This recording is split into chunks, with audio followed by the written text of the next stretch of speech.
Time to welcome back to the studio as we do roughly every month. Baton Rouge Police Chief T.J. Morse is with us. How are you, sir? I'm doing good, Brian. Thank you for having me again. No, always love the conversation. We're going to get into some numbers and where we are as a city in a little bit, but I kind of want to start with like a bigger conversation, if you'll indulge me. Okay, yeah. All right. President Trump has tossed out the idea of sending the National Guard to Chicago. All right. He's tossed out the idea of sending the National Guard to New Orleans. New Orleans' police chief is in favor of the idea. They're short, a little short staffed down there. Mayor hates it, but the chief of police likes it. I know we're nowhere on the president's radar, but if the conversation were to move in this direction, two-part question: is this something that BRPD would encourage, and logistically, how would it work? Yeah. So interesting topic to discuss. And to be honest with you, I don't know how it would work. The military doesn't have any arrest powers. Like they wouldn't be able to just start patrolling the streets and arrest somebody for burglary per se. But on the other hand, as I say all the time, we're 150 officers short. So we need help from everywhere, right? We need the community's help for reporting crimes. We need the community's help for locking up their cars and not letting their cars get broken into. All the community programs to keep the juveniles from committing crimes and giving them, things to do after school and work and jobs. And so we've just coming off this summer, we already work really, really well with other local, state, and federal officials. We worked with the DEA, ATF, FBI. We have officers assigned to all those task forces.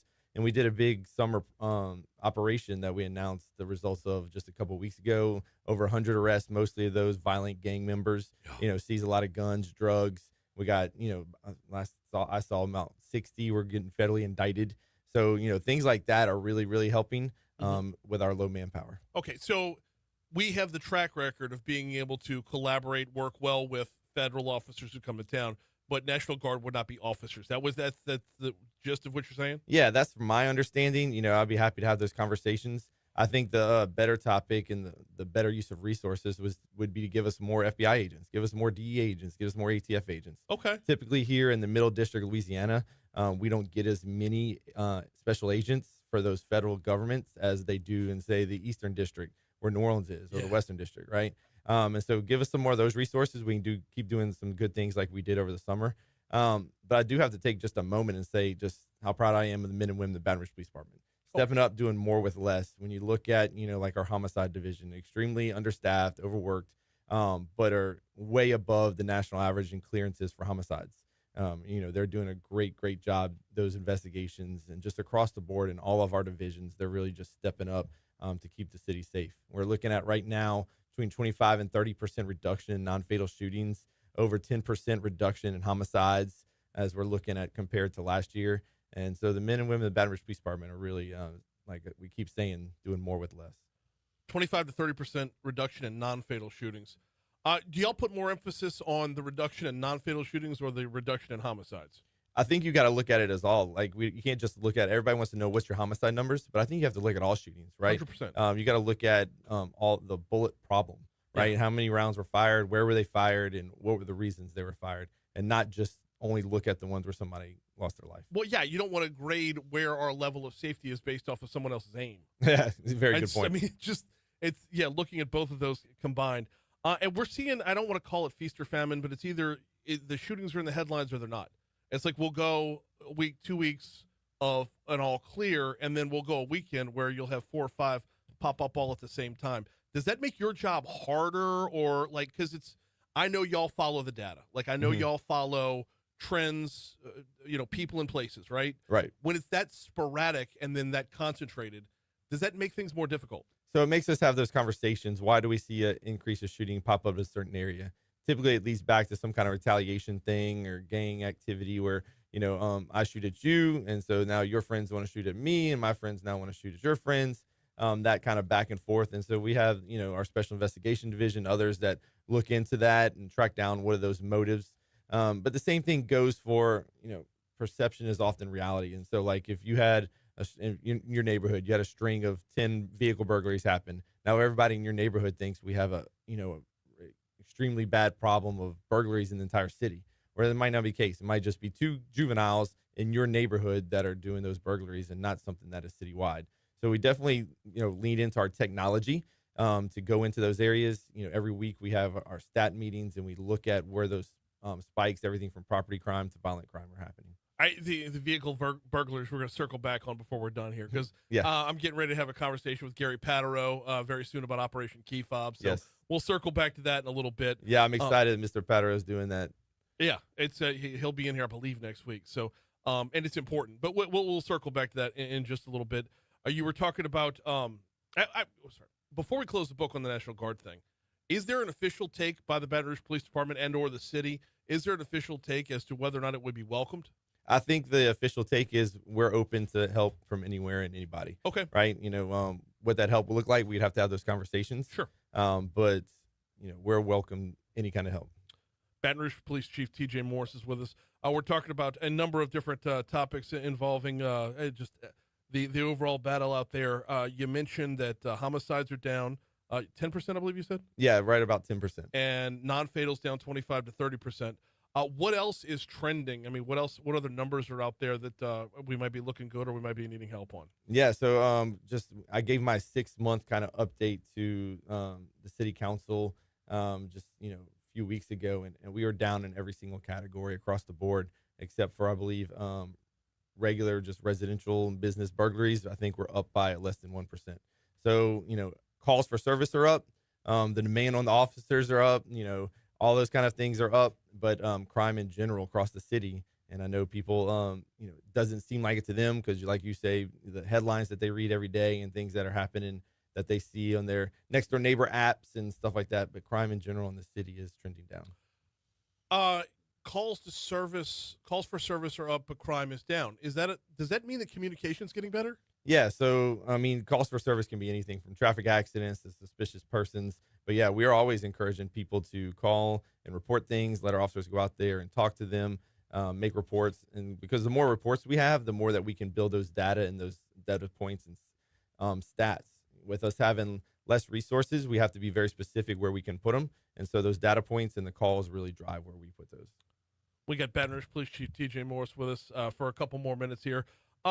Chief Morse, if we could, I want to go back to, and you mentioned this briefly during the break, so I hope you don't mind me bringing it up. There was an unbelievably tragic accidental shooting last week, and a story at our news partners at WBRZ following up on it.